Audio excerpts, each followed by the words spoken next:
Trevor Bernard. I'm the Executive Director with the Membertou Band Council. I'm also a lawyer by training.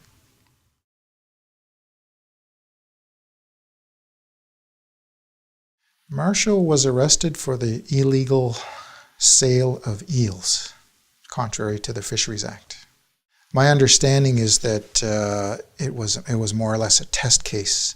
In 1985, the Supreme Court of Canada recognized the validity of Mi'kmaq treaties for the first time in the Simon decision.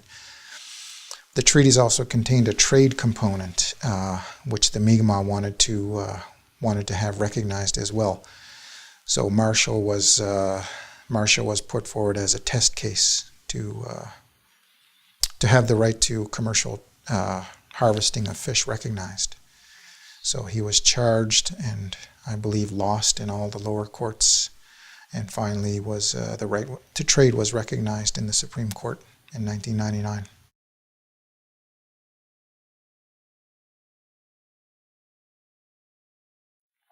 It was recognized as a significant victory for the Mi'kmaq and for all treaty peoples for the recognition of the right to I believe the words that the Supreme Court used was the right to a moderate livelihood from the resources of the land and waters.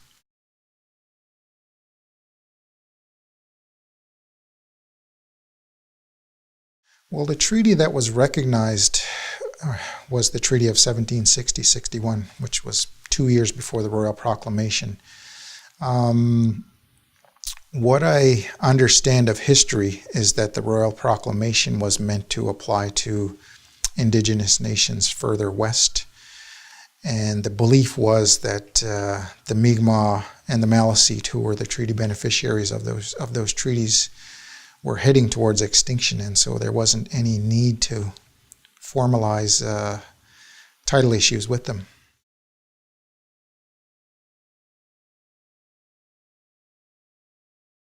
Well, I was with an organization called the Atlantic Policy Congress of First Nation Chiefs, and I do recall the morning of the decision, a group of chiefs and officials and representatives of the Mi'kmaq had gathered in Halifax to await the decision, and it was an exciting time. I can tell you, it was an exciting morning, and not long afterwards, because the treaties had recognized rights for the Mi'kmaq and the Maliseet, the forum where these issues were discussed were the All Chiefs forums with the Atlantic Policy Congress of First Nation Chiefs, and I can remember the All Chiefs meetings were happening quite frequently to discuss the implications of this important decision. I can remember at the time chiefs were being, and communities were being approached by the Department of Fisheries and Oceans to try to execute interim fishing agreements to, to ensure the orderly entry into the commercial fishery.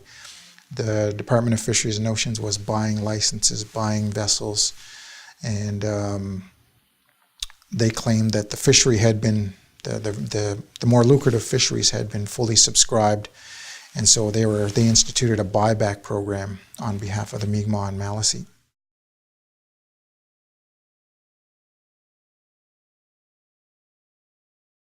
Well, those interim fisheries agreements are still in place. A lot of communities that signed those agreements had gained access, as I said, to the more lucrative fisheries, snow crab, lobster, and they